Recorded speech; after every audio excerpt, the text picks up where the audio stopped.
Nick Estes, thank you so much for joining me on my podcast Under the Skin. Thanks for having me. Do you know that we used an article you wrote as the basis of a video on my YouTube channel like a week ago? I feel like we released it like a couple of days ago, but I read your article and I really enjoyed it, and I enjoyed learning from someone who come from a place of a kind of ethical certainty from a tradition, and so thanks for writing that. And I wonder how you feel these kind of integrated systems that were once thought of as just, I don't know, folk mythology and folk awareness. No matter where they're geographically discovered, there appear to be certain correlatives, connection to land, totemism, a sense of the sacred. I wonder if you feel that these ideas are going to be useful if we are to oppose the negative effects of the kind of advances we're experiencing currently. I mean, the short answer is yes. But I think it's in my work, I'm a historian by trade, and in my work I really look historically at how we ended up here, how that we ended up with anthropogenic climate change, and how capitalism specifically as a system has destroyed, as you called it, folkways, or other ways of being or other alternatives to it. And here in the United States, or what is now the United States in North America, I would say that indigenous people, I'm Lakota, I'm from the Lakota people. My tribe is the Lower Brule Sioux tribe. But what indigenous people demonstrate, I think, especially in a place like North America, is that capitalism as a system that's organized on the profit motive and the commodification of nature and people is not inevitable in social evolution or social development and cultures. And so the article that you mentioned on Bill Gates was really a rebuttal to this kind of idea of like great men of history or wealthy men as thought leaders in our culture, in our global culture, and really looking at like the inequality of that kind of relationship, and especially somebody like Bill Gates. But for my purposes, from where I'm from, as I point out in that article, somebody like a media mogul like Ted Turner owns 200,000 acres of our treaty territory. And it raises the question, why does a single man own more land than an entire nation? And why does a single person own, or have more GDP, so to speak, than many countries in the world? And I think what I was trying to demonstrate in that piece, and thinking about how inequality and global capitalism play into climate change, you can name 100 corporations, 100 companies that are most responsible for 70% of carbon emissions. These people have addresses, they have homes, and you can narrow it down to a sort of ruling class ideology. And these people play an outsized role in determining the future of the planet and, land use patterns. And so that's really, as somebody who's both a historian, but also somebody engaged in the climate justice movement, that's something that I really think a lot about. And in terms of, do people think that they have the power to change this certain, global reality? We only have 30 years. Like there's literally a time clock on this. That's not something that we can debate and come to terms with. But also we can identify that there are distinct class, characters to how we understand not only climate change, how we got here, but also the solutions. And I think somebody like Bill Gates, Elon Musk, the richest men in the world play, an outsized influence in what it means to transition away from fossil fuels, but also how we use the land in our relationship with it. And I would say that indigenous knowledge shouldn't be like considered the solution to climate change. It definitely is a foundation of reestablishing correct relations with what we would call perhaps the natural world.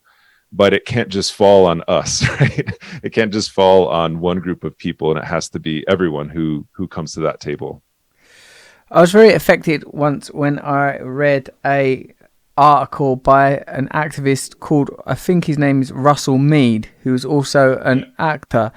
Yeah, like it really affected my political opinions when he said he said that people from my culture see capitalism and communism as different sides of the same coin. Both assume that the land ought to be commodified, that nature is a resource to be utilised and brutalised. And it was shown to me by a philosopher, a Welsh philosopher called Brad Evans. And I thought it was what I like is in the cultural conversation, these distinctions between sort of centralised statism and centralised capitalism are presented as this giddying spectra of possibility, when in fact it's just a sort of a singular modality in terms of the important relationship between us as custodians of the planet, or just people that are on a planet that's seen as a kind of a source of energy and food and stuff. And I wonder, mate, as a historian, if this is a problem that you attribute to capitalism, whether the problem began with capitalism and the last great wave of influential men and thinkers from the sort of, steel and energy sort of 100 years ago in your country, if you even consider it your country. Yeah, I mean, I think the speech that you're talking about, Russell Means is actually from our nation. He's Lakota. He's a very famous leader of the American Indian movement, who was very visionary at his time, at the time that he was alive, in the sense that he made this larger claim. I think that was very influential to me. And he said, there's one race of people that has never been represented at the United Nations, and that's the red race, or the indigenous people of the Americas.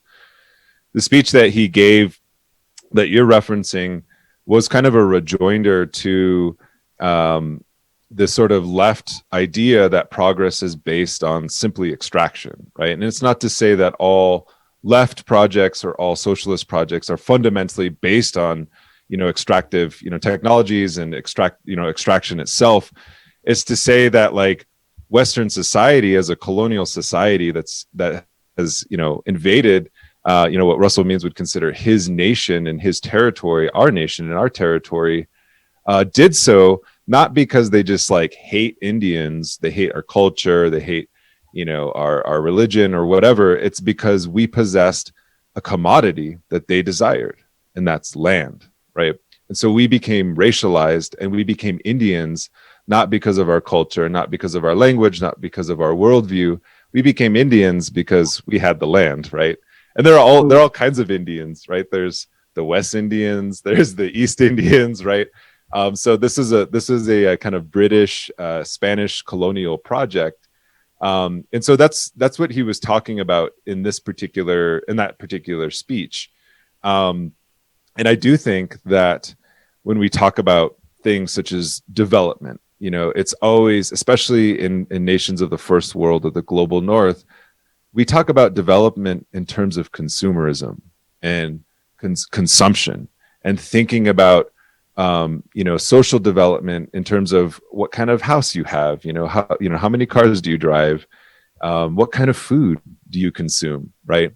Whereas that doesn't really get to the fact that, in the country that I live in, there are extreme disparities, that some people don't even have homes. Some people wake up hungry. Some people, don't have the security of safety, of a safe place to sleep, or just the comfort of being amongst people.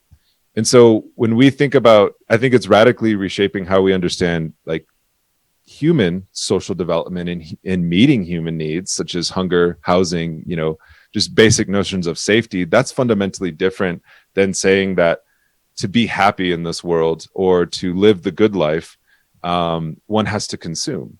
And we understand if that mentality was applied to the rest of the planet, if the rest of the planet developed through the carbon consumption, through the material consumption, the way that the United States has developed, we'd actually need 3 planets, right? To facilitate that level of consumption. So thinking about development in a radically different way, but also I think where what Russell Means was talking about in this particular speech, and his kind of life work, was thinking about, at his time, I think he made that speech in 1980. He was saying things such as "water is life," and that wasn't just an indigenous claim. That wasn't just like indigenous people have some mystical relation with water. He was saying that there's only so much you can take out of the ground. There's only so much you can pollute when it gets to a point where it's like we all drink from the same well, and we all piss in the same pot. And so when we are, when indigenous people are at the forefront and saying water is life, we're not saying it as a particular claim that, oh, it's us indigenous people who know best and need water in some special relationship. It's we're saying, no, you breathe the same air, you drink the same water, and you live on the same land as us. So we are in the struggle. And he actually gave this speech, in fact, in front of a bunch of white farmers, white settlers who had settled his land. And they brought together a sort of union called the Black Hills Alliance of white ranchers. It was called the Cowboy and Indian Alliance. And they brought together white ranchers and indigenous people to understand that indigenous rights actually fundamentally protect everyone, not only the environment, but also workers' rights, as well as those who till and use the land, whether it's for agriculture or ranching. So that was the context of the speech. Oh, thanks for that, because I've always loved that speech, but as an autodidact, I seldom spend any time doing anything so radical as researching the things that are shaping and changing my perception. I just look at it, and that's that. That's a thing I know now. It's wonderful to hear that context. Could there be a more radical and optimistic alliance than a Cowboy and Indian alliance at this time of social fracturing and fragmentation, this time of where conflict is found in almost every area of culture? Loads of things occurred to me when you were talking there, Nick, and here are a few of them. I was struck by the thing you said about how that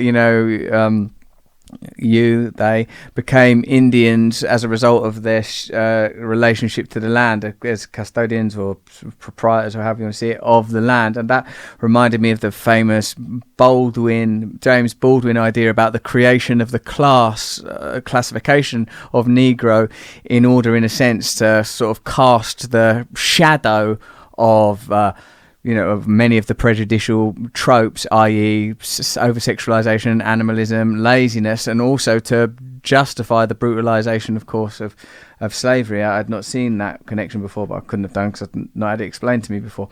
And once Kindy Andrews, he's a sociologist, British black sociologist, he said that the reason that you can't have restitution and reparation to descendants of former slave nations, and presumably this applies to you as the indigenous inhabitants of the Americas, because in those reparations is the dismantling of the system. You can't maintain those systems post-reparation.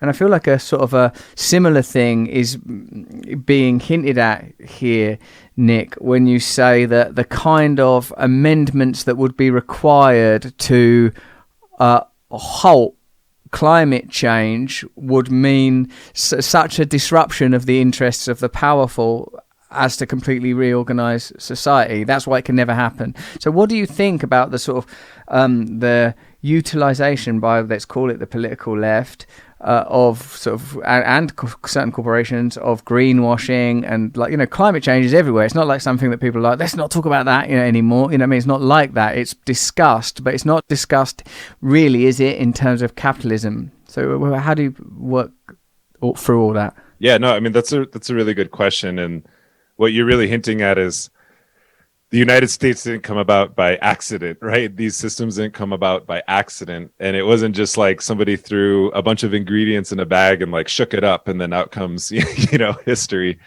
There was a careful, it's like baking a cake. There was careful ingredients that were put into this and slowly baked into it. And one thing that I think, your friend that you mentioned who was talking about if reparations were actually implemented, it would undo these systems. And I like to put it in terms of like, you can't unbake, that cake. Once it's baked. But it doesn't mean that alternatives can't exist or don't exist, right? And I would say, I'm going to kind of wind my way to answer this question, because I think it's important to point this out. We shouldn't romanticize Indigenous people, because we are shaped by history.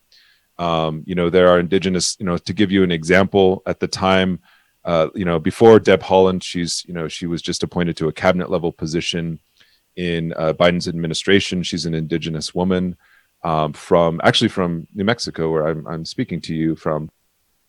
Very progressive in many respects, but she was one of 6 Indigenous Congress people in the United States, and of the 6, 3 of them were hardcore Trump supporters, right?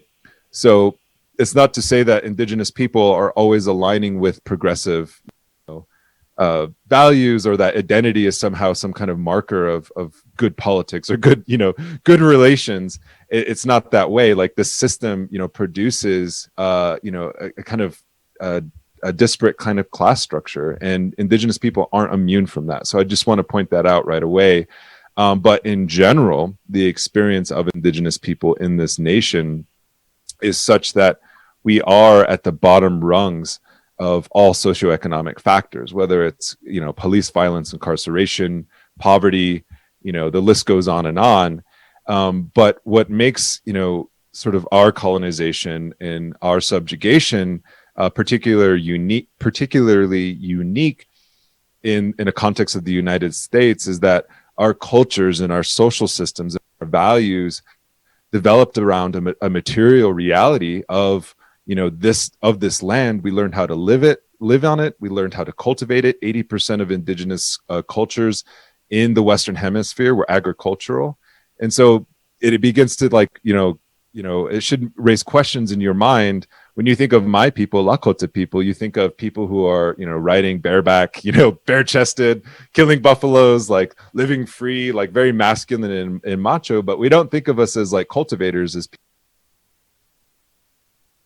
people who actually grew corn, who had large, fields of corn, who were very sedentary in many ways.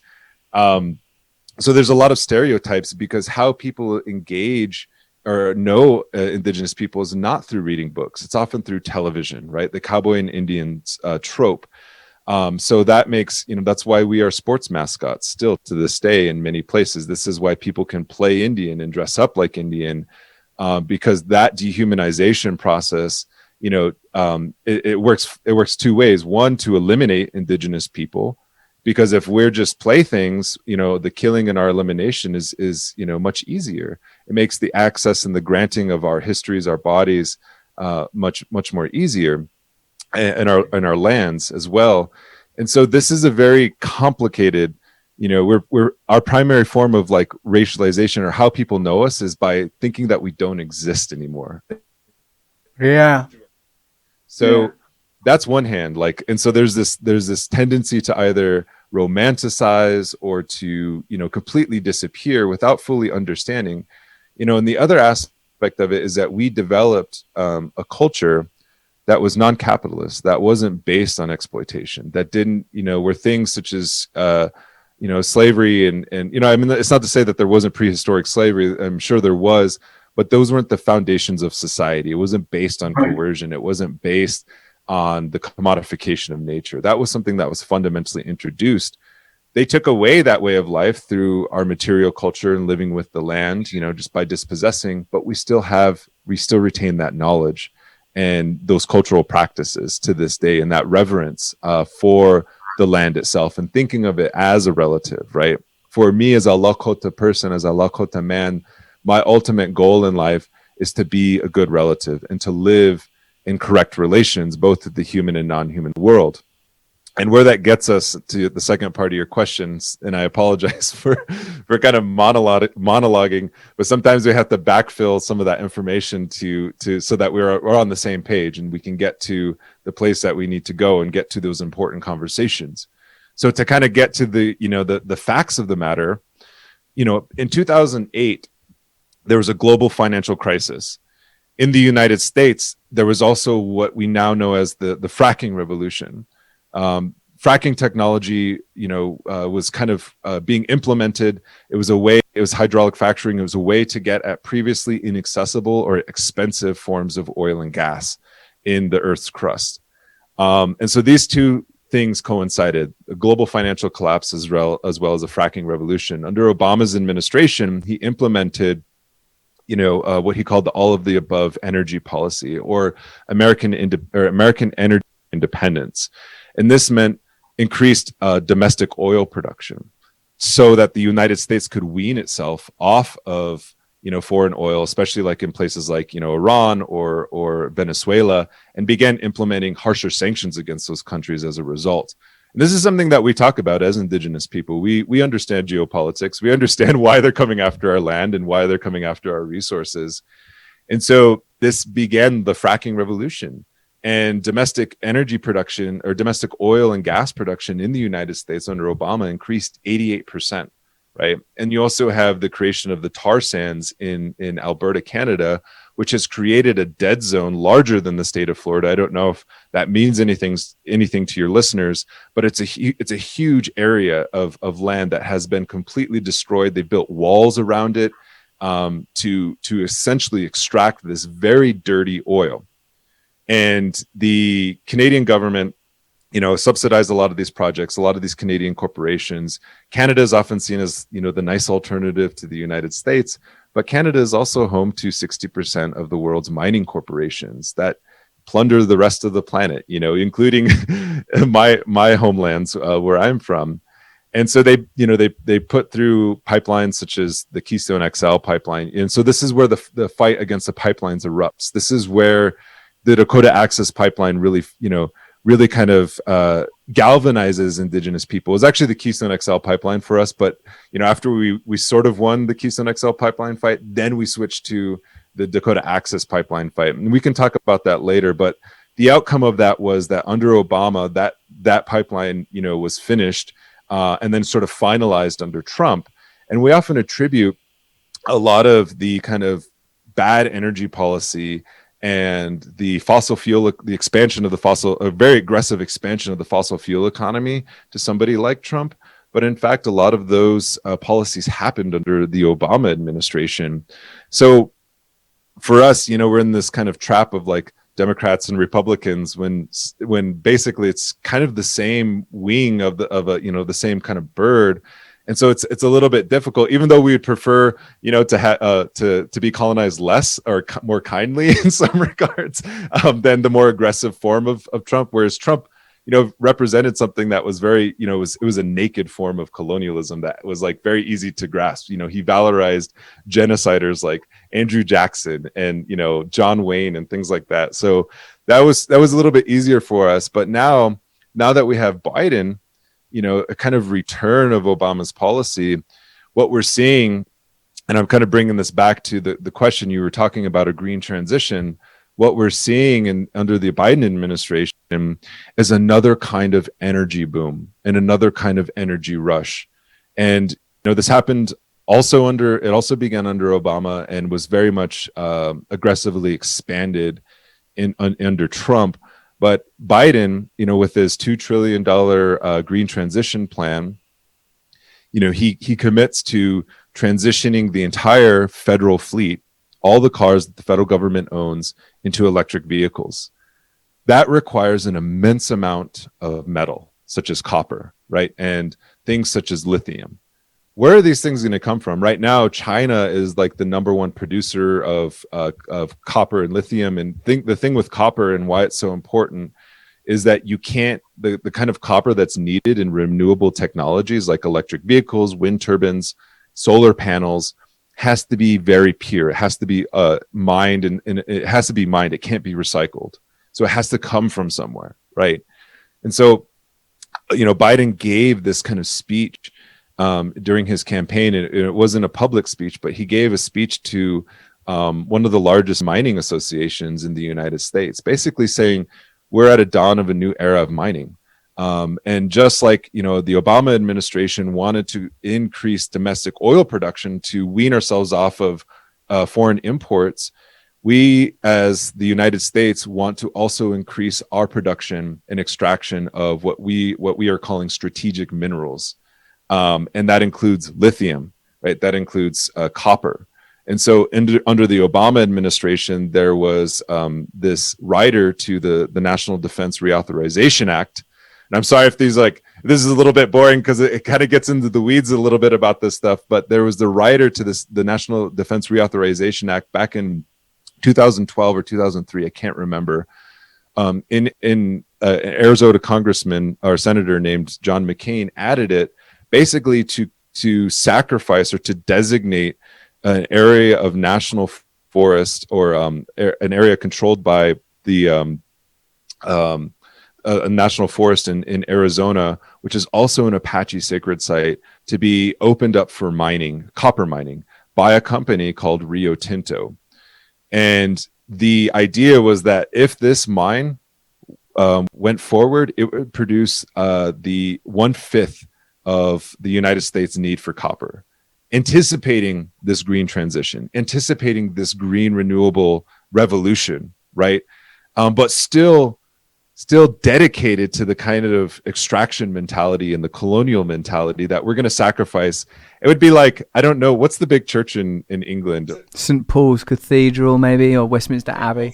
So imagine if an Australian mining company came in and said, hey, there's a big, huge copper reserve underneath this cathedral, and we're going to have to blow a hole in it that's going to go down at least or almost 2 or 1.5 miles or over a kilometer down into the earth, and we're going to have to destroy the entire land around it. We can't compensate you for it. We're just going to do it, right? Imagine how pissed off people would be. I mean, there would be I'm sure there'd be riots in the streets or something like that. People would be very upset because you're attacking an area that's considered a sacred site, a church, a place of reverence. I'm not a Christian, but that's what I imagine Christians do. I think they go there and they pray to the God. But that's right. Yeah, that's right. You got it.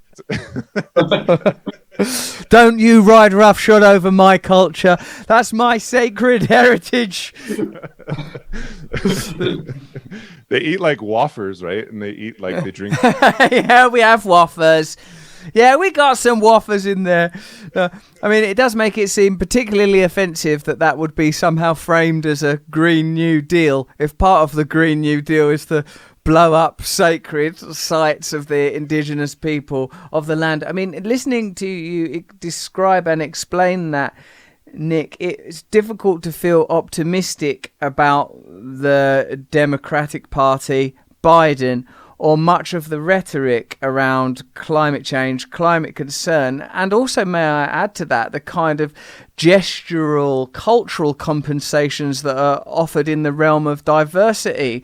Surely if there was any respect at all, the meaning, respect, as long as the respect doesn't affect our economic interests. Gestures, as long as those gestures don't impede the ability of powerful people to continue to pursue their interests. For me, this makes, when it comes down to it, at least Donald Trump, as you said, naked. You know what you're dealing with. You know what you're dealing with. This is what capitalism is. This is what capitalism looks like. And it makes me feel that much of the left's sort of convulsions and hysteria around Trump was an inability to face up to the reality of the political and economic systems that have been at work. You tell me, you're a historian, in your country for, a couple of centuries. It makes me feel like I've heard people romanticize about quite recently about the Constitution as a beautiful document, and I was saying, but when they say men, what do they mean? Which men, etc. These are sort of not necessarily novel arguments, but they certainly arguments under which you can necessarily continue to underwrite the sort of American exceptionalism or presumed rectitude in American social politics. So where does it leave you as an Indigenous man and as a historian when regarding the sort of the policies of Biden, the rhetoric of Biden, and the sort of renewed optimism and a cultural level? How do you see that? Do you see it as sort of insidious, sort of deceptive, pointless. And where do you put your political optimism? Yeah, no, I mean, I think you hit the nail on the head, so to speak. With that assessment, I think there is more of a cynicism, and this is, there's an attack by the right. There's an attack by the socially conservative to say, oh, identity politics, like, this representational stuff isn't real. And, there's a deep cynicism to that, but I would also say there's a cynicism from liberals as well to say that once we put a brown face on something, that's okay. What are we going to do? Paint Mount Rushmore like brown? Like, is that the goal? Like, it doesn't make the land less stolen or less defaced. It's just a plastic surgery, right? That's all that's happening. And I think that, in my mind, is much more cynical and much more insidious on the part of, not just, I mean, the Democratic Party, yes, but also, I would say the Republicans play the same game, with their representational politics and the deployment of identity politics, because even the Constitution, and I think that's incredibly important. Like, if we want to talk about identity politics, let's talk about the founding of this country on the idea that a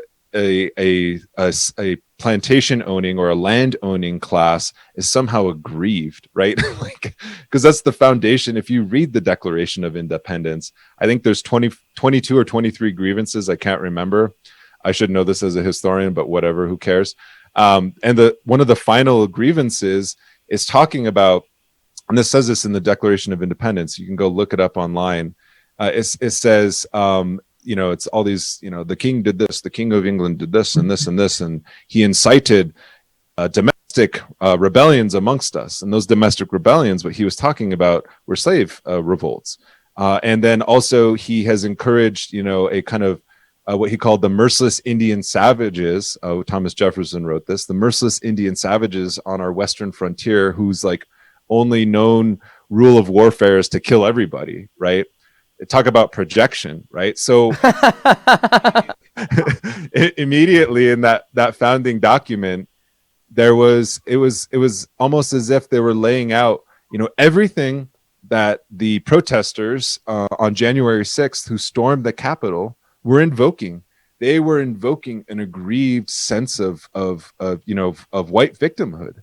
And there's this kind of idea that somehow that these people are like, the working man, the everyday, kind of people who just kind of run of the mill. They get frustrated with the political elite, but 40% of those who were arrested as Capitol rioters were business owners or held white collar jobs. Right. And if we think about something like the so-called American Revolution, what was revolutionary about the American Revolution? There was no, reorganization of society for social solidarity amongst Black people, amongst Indigenous people, and amongst white people. Right? No, it was a counter-revolution of property in many sense to maintain these sort of levels of inequality, even amongst white people themselves, right? Whiteness is a fiction. It's a way to collapse class differences and to say that, the checker at Walmart or at the convenience store has something in common with Donald Trump. And it's like they have nothing in common, just by the mere fact of their skin color. That's it. Other than that, they have completely different class interests and outlook. So I would say I'm optimistic in this moment because I think more and more, like even here in the States, I'm sure you've been following it over there, but there's been the conviction of Derek Chauvin, who killed George Floyd on all 3 counts of murder, and it's not to say that that's the solution. The verdict of charging or convicting a cop with murder of a Black man is not the solution to the problem. But last year, that probably would not have happened. 2 years ago, that probably would not have happened, right? And so in many senses, Black Lives Matter has raised the consciousness of, of people in this country. We don't see it necessarily reflected in the politically, in the political elite, but nonetheless, the transformations are deep and long lasting. And this is, I was politicized, in the invasion of Iraq back in 2003. And I went to my first anti-war protest. I was still in high school, and that politicized me. But the kind of politics that young people and the movements today are espousing, and the vision that they have, and the kind of transformational power that they have. I didn't see that as a young person, and so I would say I'm much more hopeful. And it doesn't just like rely on the youth, like to change the world. Like, people our age have to, also be a part of that process. But I would say, even though with the cynical nature of representational politics, the cynical nature of injury politics, the cynical nature of identity politics, the cynical nature of white supremacy, despite all that, I'm incredibly optimistic.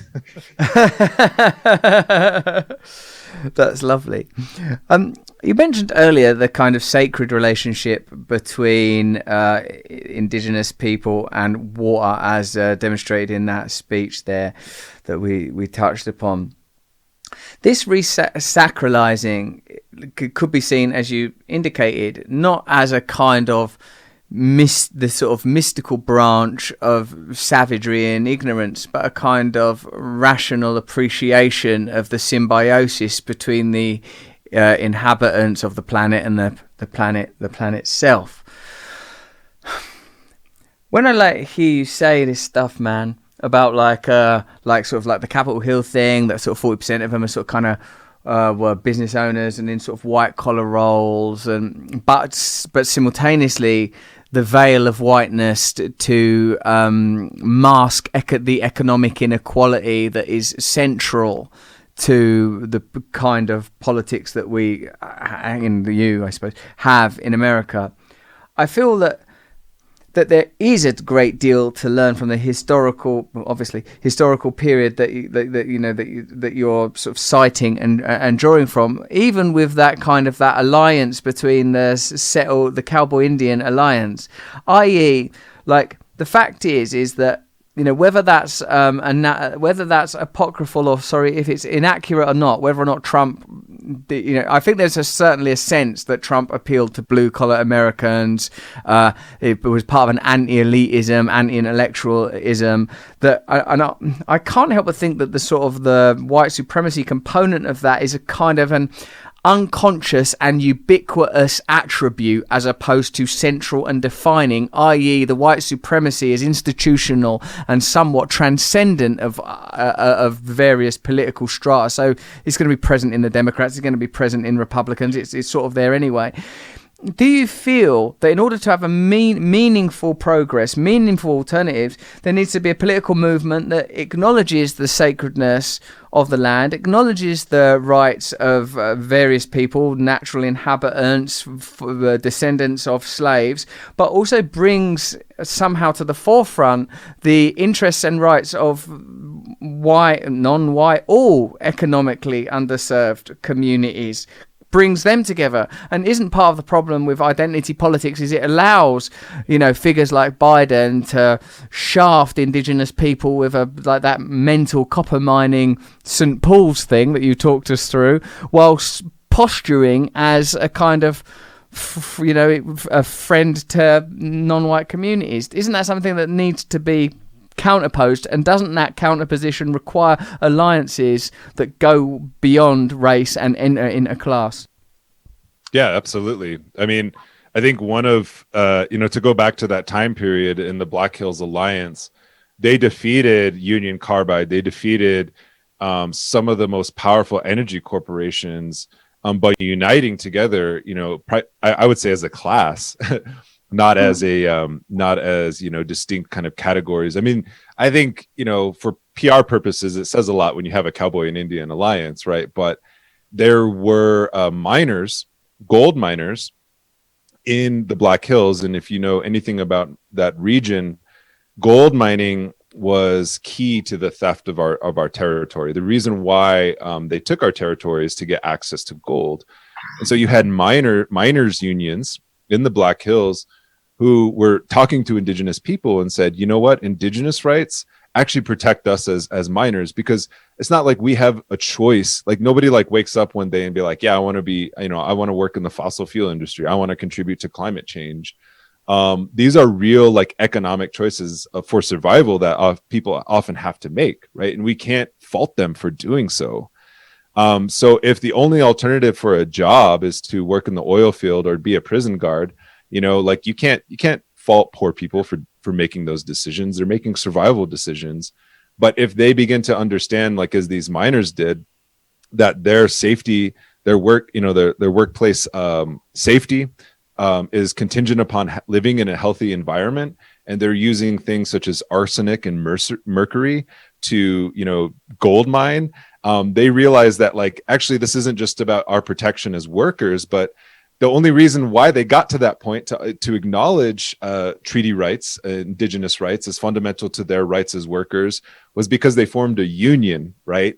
And they formed a union because they were organizing against capital. They were organizing against the bosses.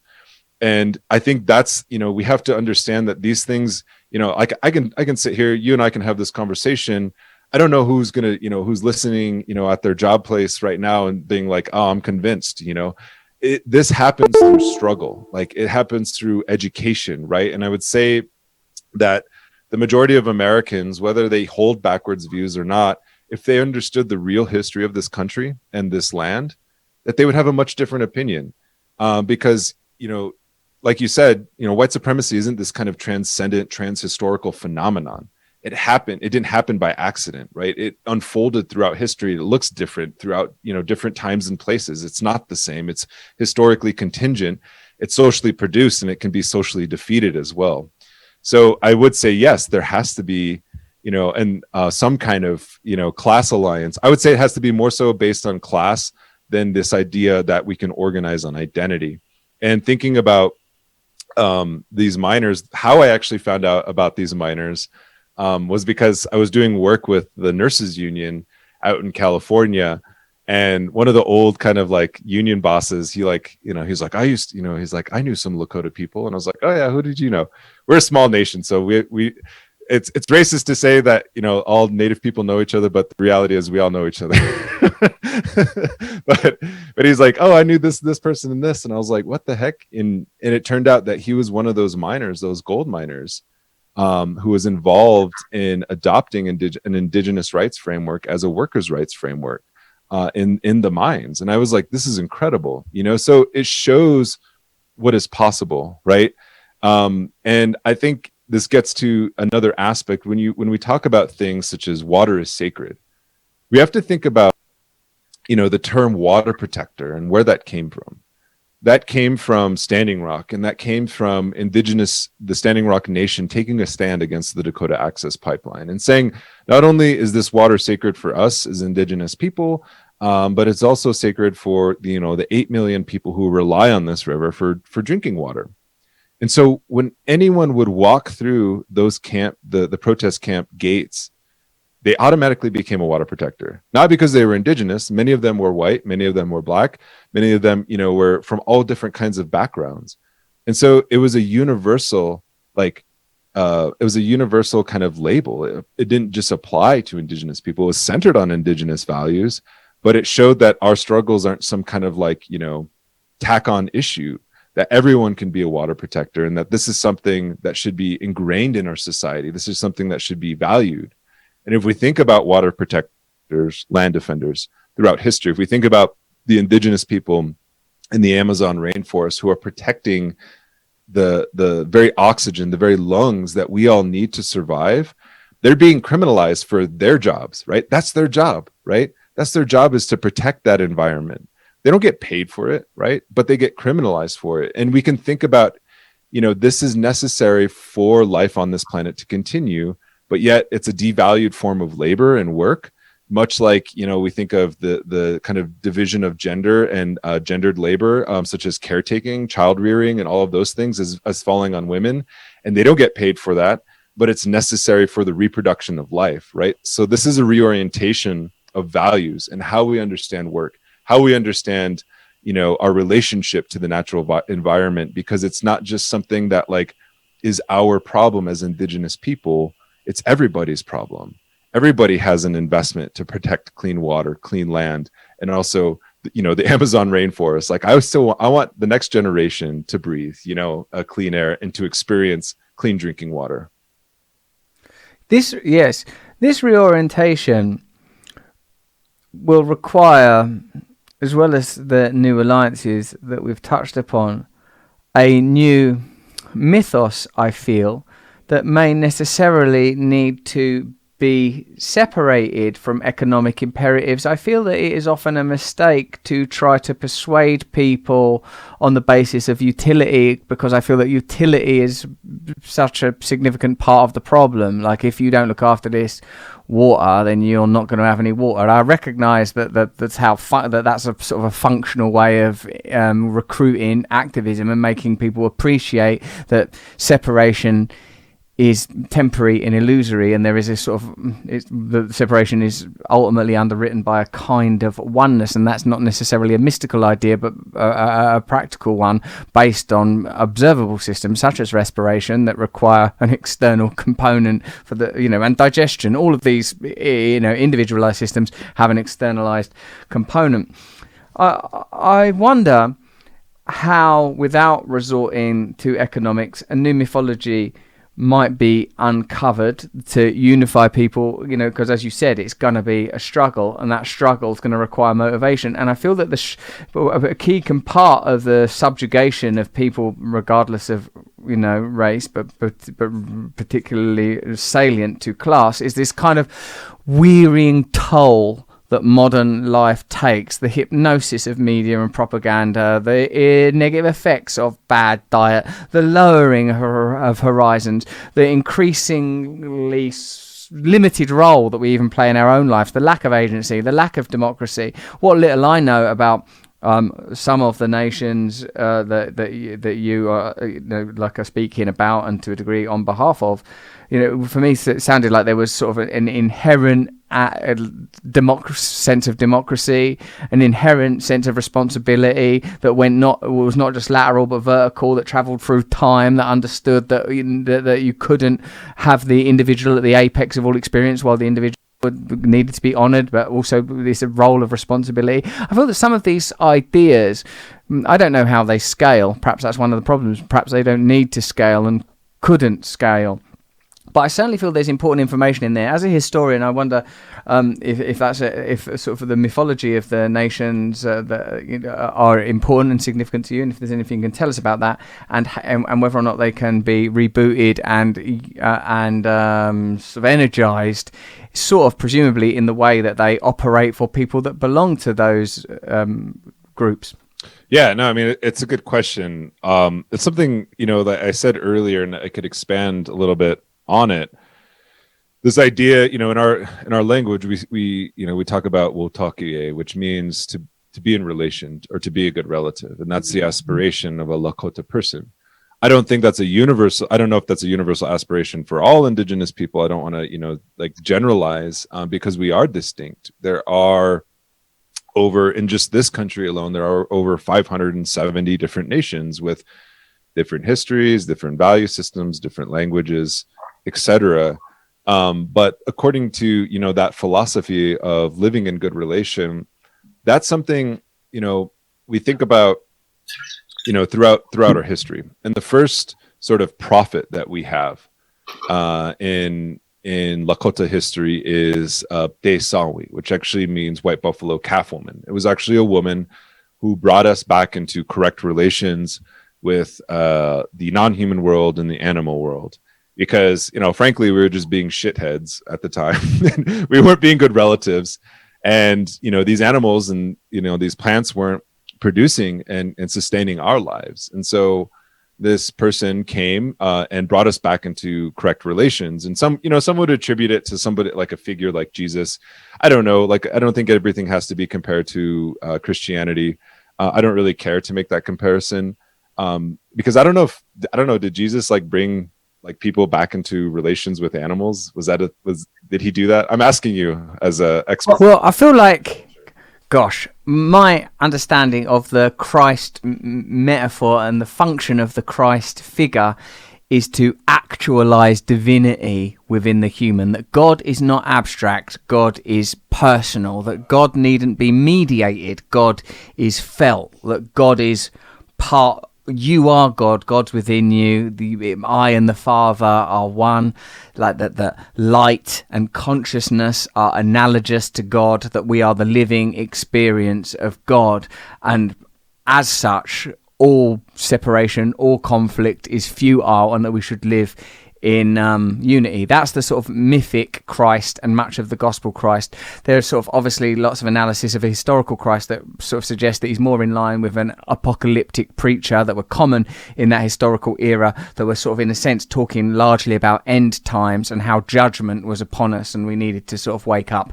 But for the Christ that has prevailed, and therefore one might assume the one that's been most culturally effective, is the sort of the idea of Christ as embodied divinity, as both carnality and the sublime combined, and the possibility that that is something that's accessible to all of us, simultaneously divine and human, that our fleshly desires can somehow be converted into divine service. So I think that is, I would say, you know, and I'm not in such a culturally sensitive position as you, but I would say that is like an archetypal idea that could recur pan-culturally. I guess that is very appealing. 4 billion Christians can't be wrong, Nick. Unless it's, you know, the Vatican, colonization. Well, I guess we didn't kill our prophet, so so she, I mean, that's a very good description, because I think in many ways that could be applied to somebody like Desawi, or the white buffalo calf woman. Very much brought us, I would say, more so less about the kind of the divinity of the person themselves, but the divinity of all relations, more so that. And so she brought us back into correct relations. And we had recorded history. Most people think that we were illiterate. You know, we didn't have a writing system, but we had a recorded history. We kept our own history. And in one of the earliest kind of pictographs that we had created, it is of her arrival and her bringing, making us Lakota. And Lakota actually means, it's derivative of the word friend in our language, which means kola. And kola is not just like friend, it's not like just like mate, how you say it casually. It actually means something very, very deep, that you have like almost a relationship with somebody that transcends just being like either related to them or acquaintances with them, like meaning you would give your life for them, right? And so Lakota means like big friends, or big alliance. So our very name is about making alliances, making relations with people. And so she made what we would consider the first covenant or the first treaty, because Wo Lakota actually later became our word for treaty.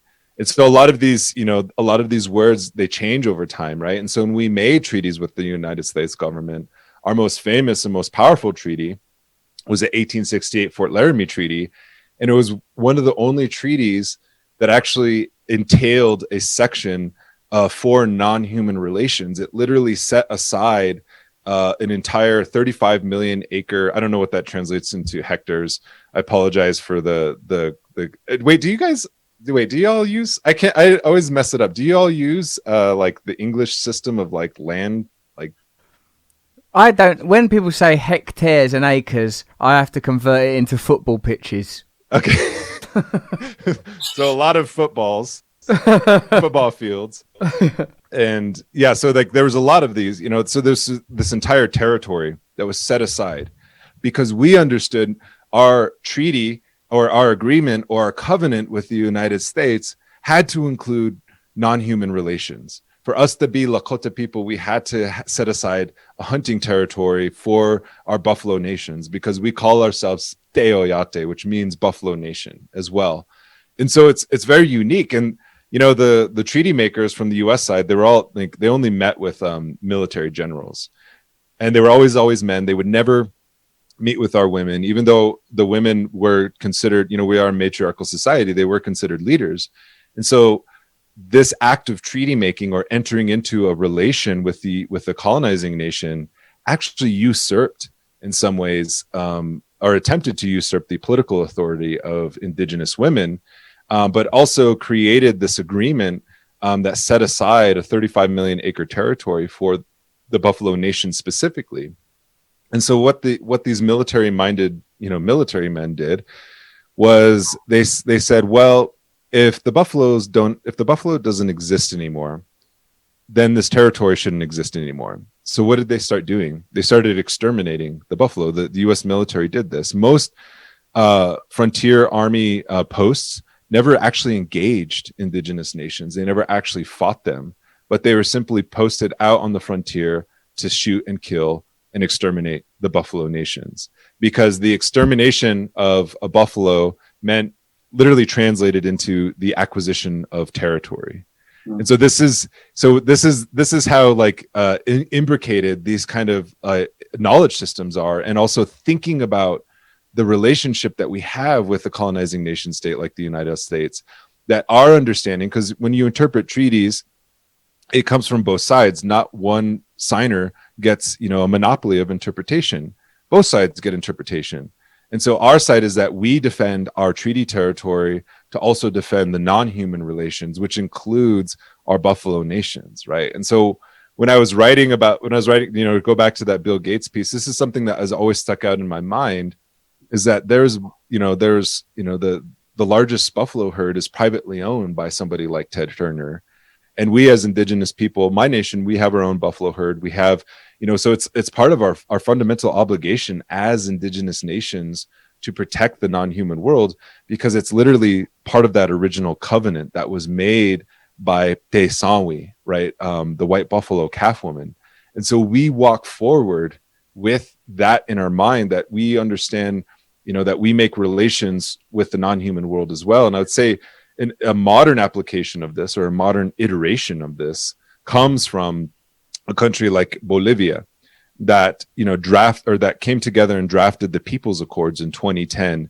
And that's where the rights of nature discourse, the rights of nature movement actually arose, to say that Pachamama, or the Mother Earth, has rights that should be codified and should be protected, and can be a plaintiff against states or corporations if harmed. And this rights of nature movement has expanded to places like Aotearoa or New Zealand, to give a river personhood, right? Or here in the United States, I think Eastern Washington.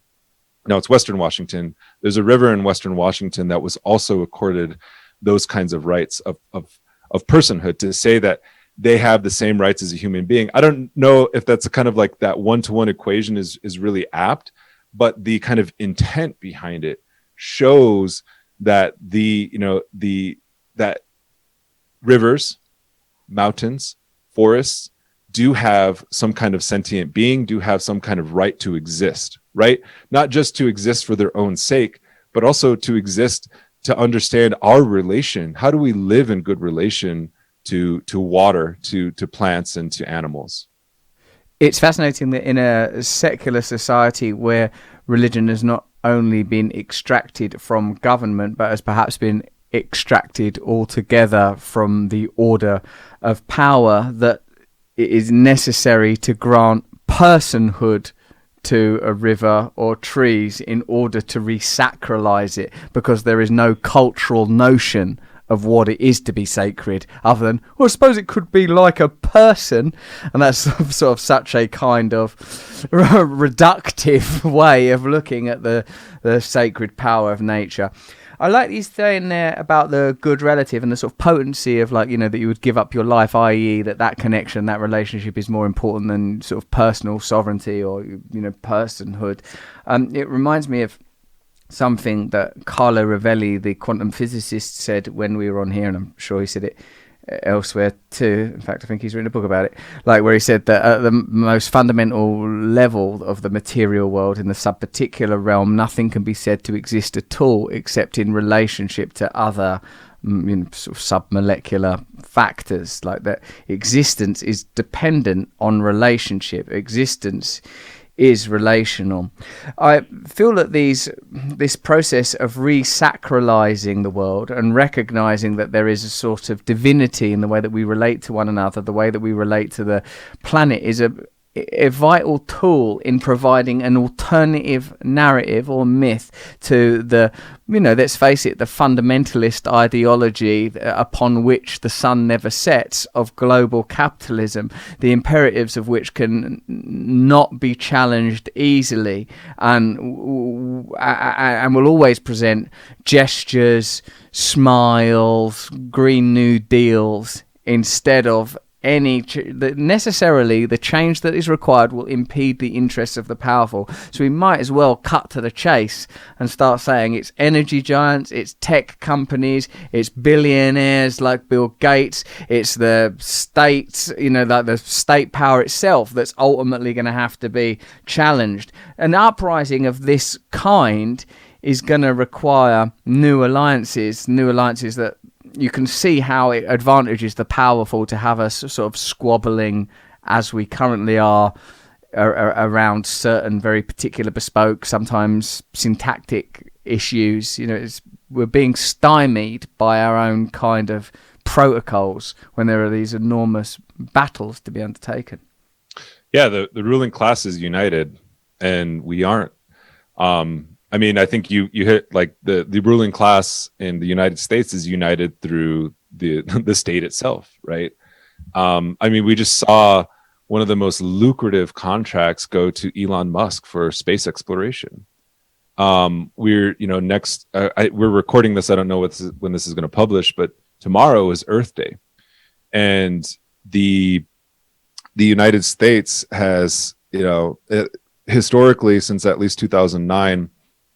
The United Nations has recognized the Rights of Mother Earth Day that was sponsored by the government of Bolivia to kind of have like a global South view of environmental justice or climate change.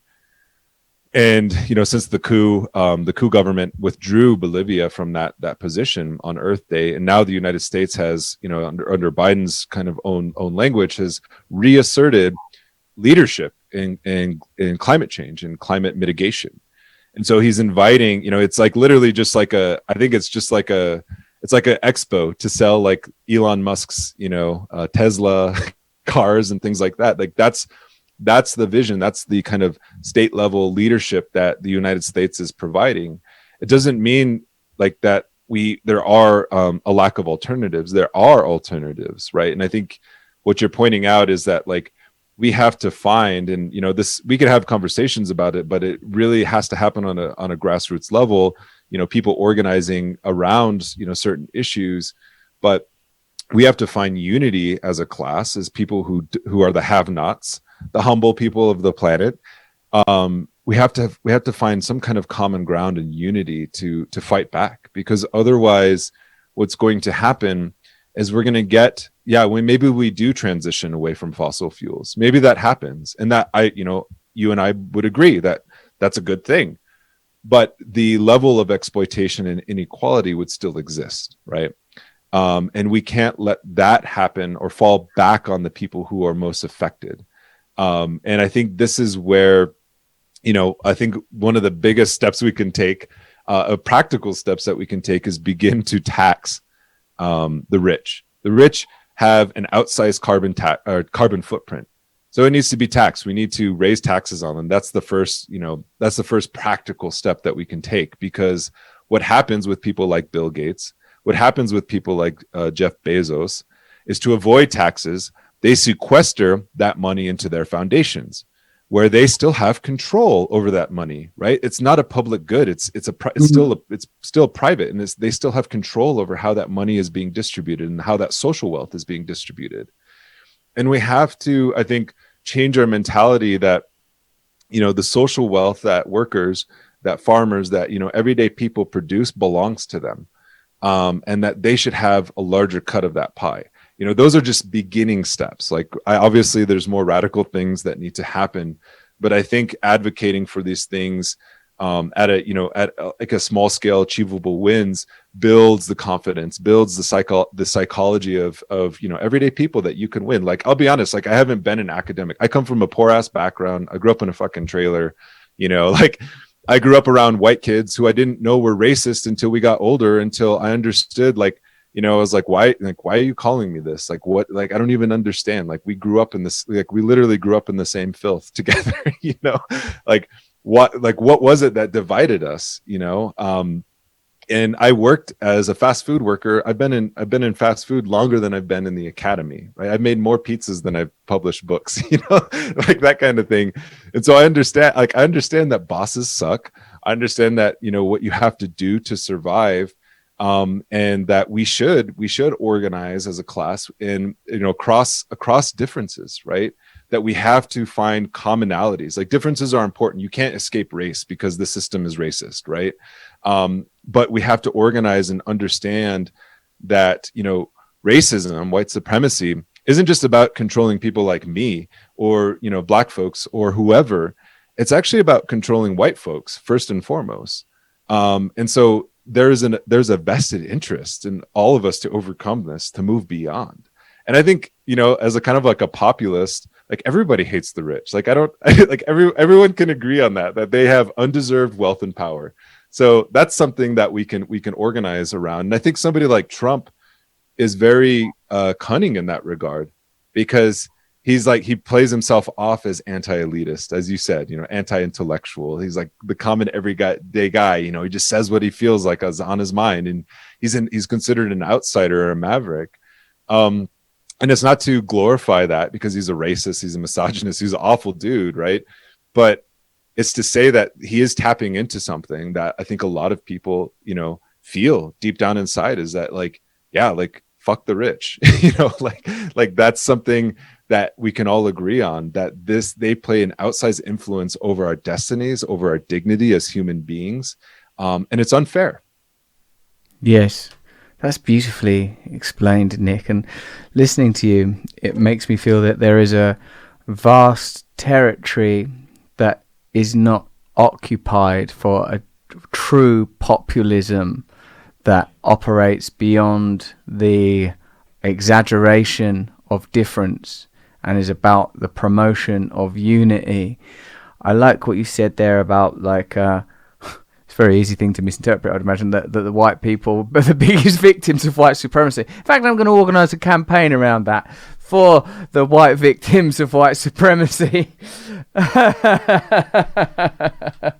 I understand that what you're saying is that the system benefits from the oppressing huge numbers of, it obfuscates class politics. It obfuscates the class alliances that could exist between all different coloured people with the same interests. It obfuscates that obvious solution. And I don't know for how much longer we can expect or anticipate or even hope for the parties of the left of centre to sort of gradually adopt some of these ideas. I don't know why and we don't start to construct different vehicles for these ideas.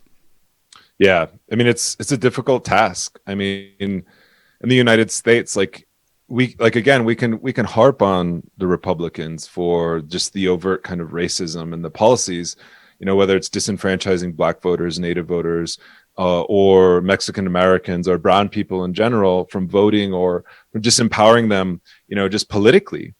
That's a real thing. You can't ignore that they're engaging in this kind of racialized warfare against the working class. But at the same time, just to kind of bring it back home again, the cynicism of just saying that we put, a Hispanic man in charge of Homeland Security so that now it's Latinos who are victimizing Latinos, or Mexicanos, or whatever it is. That's not progress. Having a black cop is not progress to police black people. Like, that's not progress, because in this country, I don't know much about UK. I'll be honest, it's not something I study very much. I know Stuart Hall, I know some of the thinkers, Raymond Williams, but the reality in this country is that policing becomes a solution for everything. Every sort of aspect of our lives, there's always an increase in police budgets, or policing itself. And also, there's a corollary with the military. But instead of answering, what would be considered economic or social needs, such as housing, such as healthcare, people who are who have mental health issues, who are on the streets, who need healthcare and care itself, instead the solution becomes the police, right? Mm-hmm. And that's the hammer that the United States have. It only possesses one tool for everything, right? And so if all you have is a hammer, then everything looks like a nail. And that's where we see mass incarceration. That's where we see police violence, rampant police violence. So it's not just to say that we're against, this, like the kind of policing and, kind of the racial state, the racist state itself. Is to say that we actually stand for something, that like housing is a fundamental human right. Like, healthcare in this country is awful. It's disgusting the way that people are allowed to die. I mean, we saw that with the COVID-19 pandemic. 1 in 120 Navajo Nation citizens who lived on the reservation, 1 in 120 died from COVID-19. 1 in 120. You had elders who passed away, who are language speakers, who it's like literally watching libraries burn, right? Because a lot of that knowledge is held through oral tradition. And so we understand that it's not just like whether or not you can get aspirin when you get an infection. We understand that this is a structural issue, that like Navajo people, 1 out of 3 don't have running water or electricity who live on the Navajo Nation reservation, right? 1 out of 3 in the richest country in the world. So why is the solution to all of our problems more police? There's obviously there's an abundance of wealth that's accumulated at the expense of the rest of the planet, that we could solve. Like, homelessness in this country could be solved tomorrow, right? The issue of mass vaccinations could be solved as well. So these aren't things that are out of the realm of possibility, and it doesn't just benefit Indigenous people. It's not just our issue. We understand. I mean, I hate this phrase, but a rising tide raises all boats kind of thing. I hate that phrase. It's used in all kinds of weird ways, but in reality, it really is. If you go, as organizers, somebody who's been involved in movements, you go where people are most harmed, right? You always go where people are most harmed, and you identify, what it is. And oftentimes it's not just me like saying, oh, well, we need like this anti-capitalist system. It's like, you can't eat ideology. You can't eat, good thoughts, but you can eat food. And you can be warm. You can be housed in a warm house, right? So those are things that I think, as people, I consider myself on the left. Maybe the far left. I don't know the orientation, but those are needs that we can all organize around, and that don't just benefit Indigenous people. They benefit everyone, and I think that has to be the basis of our politics. We can't just speak for an abstract we, or we can't just speak for like a kind of subset, like of, like there's this, all Indigenous people share the same kind of value system. But we can speak for people's material needs. And that's something we can actually solve. That's not unsolvable.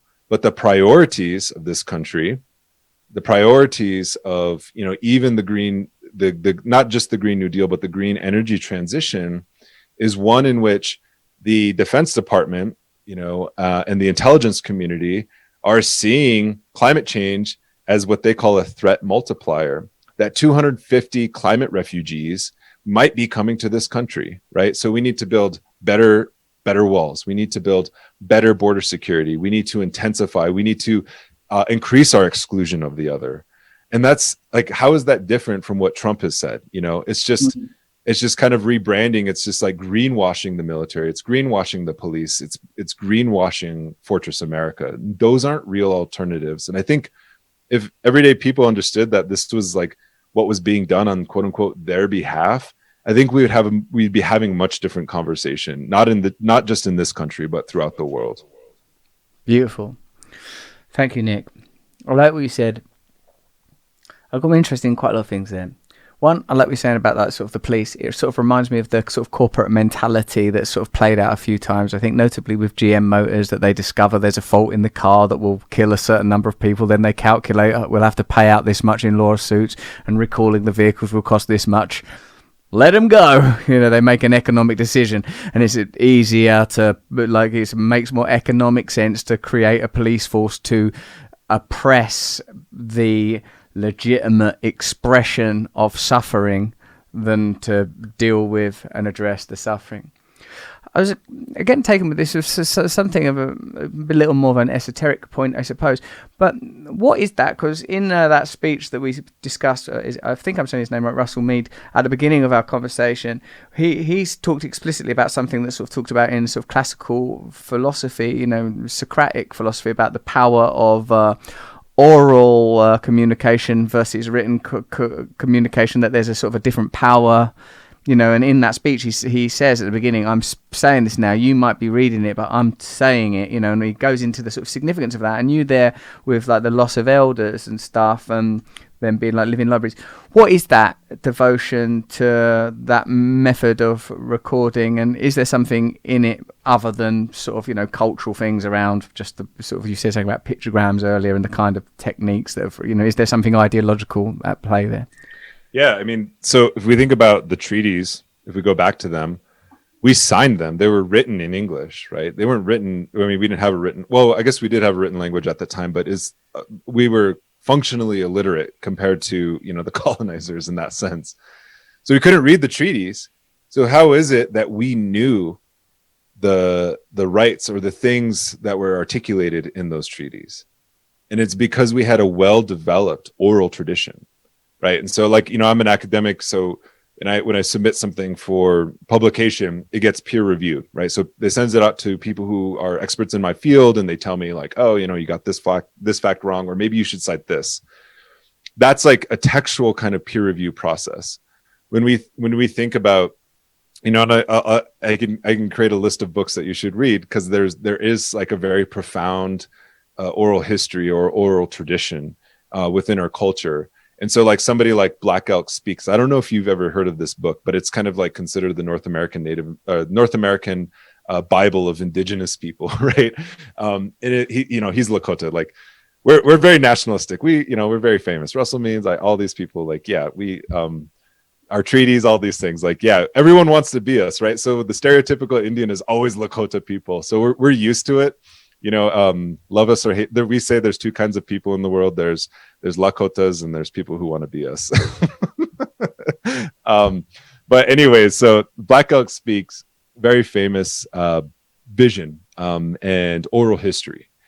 And so when you read the published version of this speech, he's, you know, it comes off as like a monologue, like it's coming from one person. But when you go back and look at John Neihart, who's the poet who did these interviews, he's actually in the company of 5 other Lakota men. And the reason why he's in the company of 5 other Lakota men, he says, I'm going to, you know, these people know this history as well, and they're here to correct me if I get it wrong. And so it's like live peer review, right? It's live fact checking. And so as oral history, we don't just remember it as individuals. It's something, when you tell a story, like when I told the story about Te Sanwi, that you collectively tell that story. And if you get something wrong, somebody will correct you, right? So it's a very well-developed methodology of remembering. It's a well-developed tool, so much so that it's actually been used in the court of law. So, like, how is it that people who are functionally illiterate can't read, you know, the Western alphabet, can understand what, you know, 17 million acres is conceptually? How the hell did they know that was, you know, that was part of the treaty? Like, we could recite word by word in our language in Lakota, the very, you know, verbatim, the entire treaty itself. And it's because there was a functional kind of oral tradition that was very well developed, and it continues to this day.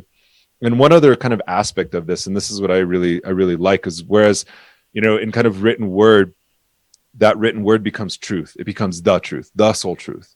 And when we talk about oral tradition, many things can be true at once, right? So, for example, our origin stories as Indigenous people are often, you know, people say like, oh, you were just, you know, you came from Asia, you crossed this land bridge, or whatever, or that, like, you know, for us, it's like we have an origin story where we came out of the mountains, the Black Hills, or what we call Chisapa. But there's other origin stories that say that we actually migrated from the South, or we migrated from the East Coast. Well, in fact, all those things are true, because our history as a human group is very complicated and diverse. Another one is like, back home, there's a famous medicine man, and there's a debate. It's not really a debate, but I was told a certain family story about how he died, right? I was told that he began going to church, and he kind of like set aside, you know, the traditional Lakota ways, and because he started going to church and dressing like a white man and eating white food, that he got sick and died, right? Whereas my cousin and his family, they say, well, no, actually, he kind of like something happened, like he did something and somebody didn't return the favor, and it basically harmed him spiritually and physically, and he died that way, right? So, but we don't sit there and say like, no, my version of the truth is true. And it's like, actually, both of these truths can be true, right? And in fact, it gives a more complex history of who we are, or the histories that we think we know, right? And so it's not just about the kind of single master narrative. It's to say that it's a world in which many worlds fit as Lakota people, and that's a Zapatista quote. That's what they say, and I would say that's very much who we are. It's not about, like, when missionaries came, we're not seeking converts, right? So conversion was always anathema to who we were. And so we would actually sit and hear them out and be like, oh, okay, so this is your truth. You believe in the sky genie, you sacrificed your prophet and you ate him. Okay, cool. I'm sorry if I'm bastardizing Christianity. Well, it's a bit more complicated than that. There's a few versions. But they accepted that truth. And I think the kind of Western knowledge system doesn't allow for that. It doesn't allow for multiple truths to exist, or truths to exist in relationship to each other, right? So that's kind of where the oral tradition, I think, is most valuable, right? And it exists somewhat as a mnemonic device in terms of the symbols that we use. You can tell a story. You see an image and you might just think it's like, well, it's just this kind of image of a cow or image of a buffalo. But in fact, there's this entire history that has to be told in relation to that image. So it's a complicated and well-developed methodology. I'm not an oral historian. I'm not a keeper of those particular stories. They are specifically, or more so, for the elder generation. And so they're the ones who are the knowledge keepers in that sense. So it's something that it's almost like a status symbol to be a storyteller. Yeah, it's cool. Yeah, it is very cool. I like that it's living, but if it lives, it also can die. Like in your earlier example, that I feel like Russell Mead said in his thing, like it's sort of, I don't know if he said this or I imagined it later, like that it's sort of like that once something is written, that's it, it's dead, it's on the page, and the spoken word is relational, to your point about good relatives earlier. I like that component, that it requires the speaker but it requires the listener, so it's a sort of a transitional and a relational piece of philosophy. I was struck then too by the way that you said that the logos of American corporatism and leisure society co-opts native people imagery, i.e. sports logos, etc. I was thinking that the dominator culture, whether you regard that as being racially oriented, historically or economically, requires a kind of a relationship with the idea of the savage, i.e. that all cultures emerge from cultures that are, hunter-gatherer, closer to the earth, sedentary to a lesser or greater degree, that usually have some kind of totemism to instantiate otherwise potentially abstract connections between quarry and the sort of the human, the human, and that. Therefore, the sort of the relationship between the sort of dominator culture and the lands that are being conquered, or the people, the inhabitants of those lands, is both one of reverential romanticism in a kind of unconscious ancestor worship, knowing that all cultures must have at some point lost this knowledge and connection in order to make that transaction into materialist cultures where the land is deadened and materialized. And also it requires a kind of it requires a dehumanization in the terms that you've outlined. You talked before about the kind of paradox between that sort of romanticizing of native people, like, oh my god, the sort of the wonder, the beauty, the mystery, isn't it gorgeous? And also, we're going to have to kill these people in order to get our hands on the loot and the bounty. I recognise there is not just one telos for human people, that there are sort of many, many branches.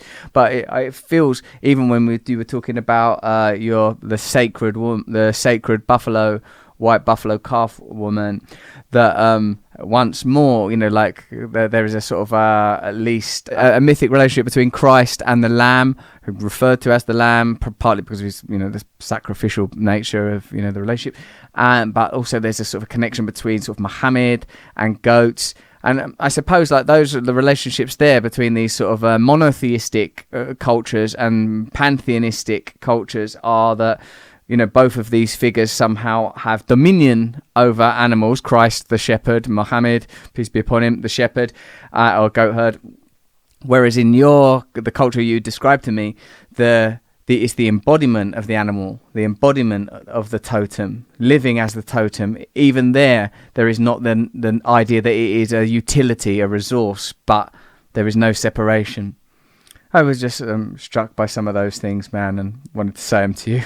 Well, you should read or listen to John Trudell, and maybe I can send you some of his stuff, because I would say he's a Dakota. He's a contemporary of Russell Means. And he's definitely I would say the philosopher of the Indigenous movement. When when we were like at Standing Rock, when we go out to an action and there'd be a police line, people would be listening to like John Trudell and his poetry and because he says exactly the same things that you were saying. This idea of domination, that a monotheistic kind of Christian God, is both patriarchal, but also is hierarchical, and saying that, like, it subsumes not just women, but also nature itself. And it exerts kind of a domination over nature. And it's fundamentally in contradiction of who we are. But I'd also say, there's kind of, like what you're getting at, there is a romanticization. I think for Europe to be Europe, there has to be a primitive, right? And there has to be, for there to be modernity, there has to be, Europeans and modernity can only exist because there are unmodern people. Mm-hmm. And that, that puts us in a kind of a scale of civilization, as if, the aspiration is the modern nation state, or Western liberal democracy, or secularism, or whatever it is. And that's to say that all human cultures, that's the apotheosis, and that's what we should all aspire to, or something that everything else is relatable to. But, it's like, I'm like, in my mind, in the way that maybe it's a little bit of nationalism on my part as a Lakota person, is like, why don't we provincialize Europe, and why don't we provincialize the United States? Not only, as a kind of a move in our minds, but to think about, in terms of alternatives, that these aren't the only, results of humanity. Like, this isn't what everyone aspired to. Like, we have all been knocked off because of colonization and imperialism. We have all been knocked off our kind of social development, and what we should be as nations, as people, right? And I would say that Europe colonized itself before it colonized the rest of the world. I wouldn't, there are still indigenous people in Europe. There's the Sami of the Nordic countries, but that kind of colonization process was exported to the rest of the planet. Yeah. Still now you get the mysteries in like sort of the Basque country in northern Spain, and the Celt people and Gauls and all these people that before, like, Treaty of Westphalia and nationalism and that, there's these sort of lost, oppressed and these oppressed narratives and stories that have just been blanched out into the horizon there. Yeah, that's pretty cool. Just one more thing I wanted to ask you about. You mentioned matriarchal society. How functionally are some of these nations? How are they matriarchal? How does that relate to power? What's relevant about it? So, within our society, we have matriarchs. It's not like, it's not the kind of opposite of patriarchy. It's not that. It's, I would say patriarchy and heteropatriarchy is creating an antagonism of poles of gender, right? And into saying that there has to be some kind of antagonistic relationship.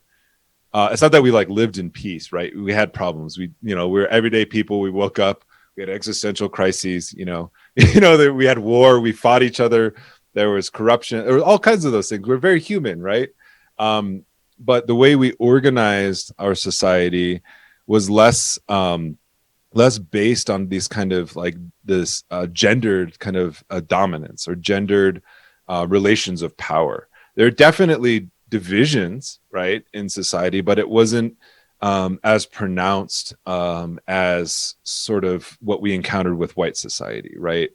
And so one of the ways that Indigenous women's authority is targeted at the very beginning is through the introduction of things such as like the sex trade. So when they set up trade forts in our area, that was the first thing that they did. It was not only did they sell or trade in women in furs and skins, but they also began trading in the flesh of human beings in terms of indigenous women.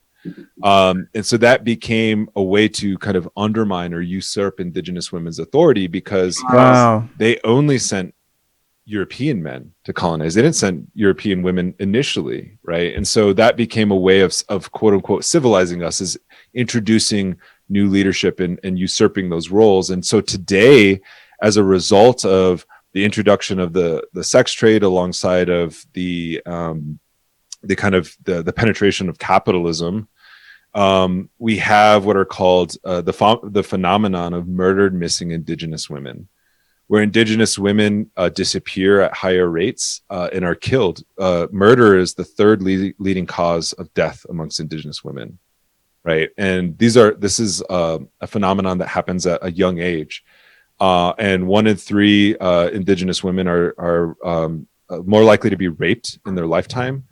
So this is a phenomenon that's completely attached to the colonization process and capitalism itself. And that was one of the things that they targeted right away, was those matriarchal structures. And there's this really famous, and it's not in our culture, but it's in the Sac and Fox culture. There's this testimony by what is his name? Black Hawk. They wanted him to cede all of this land in the middle of the United States and what is now known as the Midwest. And he said, we're not as men tillers of the soil. We're not as men owners of the fields. Like, you have to speak to our women. And so they sent a women's council to meet with these generals to sign this treaty. And the generals were so insulted. They said, how dare you send women in our presence? Like, what an insult to us. And so then they didn't sign a treaty. But this is a targeted usurpation of indigenous women's authority. And I would say, like, even, Russell Means, even John Trudell and the leaders of the Red Power movement, although they're recognizable, they were simply the jawbones. To use Janet McLeod, she was a Red Power activist at the time from the Washington of the Northwest of the United States, an indigenous, very powerful indigenous women. She said, men are the jawbone and women are the backbone. And so as I grew up and understood the Red Power movement, I knew I knew of Russell Means, but I more so knew of the Red Power movement of the grandmothers, because they started organizing around the theft of children. So in 1969, at the kickoff of the more kind of militant protests of the Red Power movement, 1 in 3 Native children had been taken from their families and adopted out to white families. 1 in 3. And this was an attack on the family structure, right? So to take the family is also to take the land, or to take the children is also to take the land, and specifically targeting mothers themselves. And in some instances, in some reservations, by the mid 70s, 1 in 4 Native women had been forcefully sterilized. And they did a calculation that of all the women that they could count that were forcefully sterilized by the Indian Health Services, there would have been born about 1.5 million indigenous babies, right? So these are like genocidal. This isn't just some kind of like, oh, we hate women for the sake of hating women. There's a genocidal intent behind it, right? And so my heroes or my heroines in our tradition are people like, Madonna Thunderhawk, who was a women. She helped found Women of All Red Nations, and talked about the politics of reproduction and sexual health, right, as related to the land itself. Because in places like Pine Ridge. And going back to Russell Means' speech, right? I'm glad you brought this up, because it's like this history is kind of like converging on that speech itself. It was actually Indigenous women who found that uranium tailings in their water were causing forced abortions. And so all of these women who were getting pregnant were having forced abortions, and they couldn't figure out why. And it was because there were such high levels of uranium contamination in the water that they were losing their children. And so this is a very kind of key issue, for us. It's not just, it doesn't sort of graft onto what we know as Western feminism neatly, because it arises from its own tradition, right? It's about a tradition of annihilation. Or it's about a history of annihilating Indigenous women and killing them, right, to usurp their authority to get access to the land. So when we talk about matriarchy, that's really what we're talking about. We're talking about the destruction and the annihilation of Indigenous families, and the knowledge keepers, the people who pass those things on. And also, it just gets down to simple biological reproduction, right? So yeah, that's a kind of a complicated answer to your question, but that's why, we have, matriarchs such as, LaDonna Brave Bull Allard, who recently passed away. And she was the matriarch. She was the one who helped initiate or found what became Sacred Stone Camp at Standing Rock. People like Faith Spotted Eagle, who runs what she calls a kodakicha, which are Indigenous women's societies, to kind of to bring back and to assert Indigenous women's authority within our nations. So this is an ongoing process. It's not just something that happened and we're trying to fix, with certain things, but it's an ongoing process, and it often doesn't get reflected to the outside world, right? Indigenous women, when you just Google Lakota, what comes up? It comes with pictures of men, right? And it's a misrepresentation of who we are as Lakota people as well. Thank you, Nick. That was a wonderful conversation. I really enjoyed that and learned a lot and it felt very diverse in terms of the topics and the various strata of topics that we covered, but it also felt like it hung together very beautifully as well. And so thank you for sharing your time as an educator and as a Lakota man. I really learned a lot there, and I value your time and your efforts. Well done for getting out of what I presume was some sort of pizza parlour and into a place where you could re-engage with your history and traditions and share them so articulately. Thank you. All right, thanks for having me.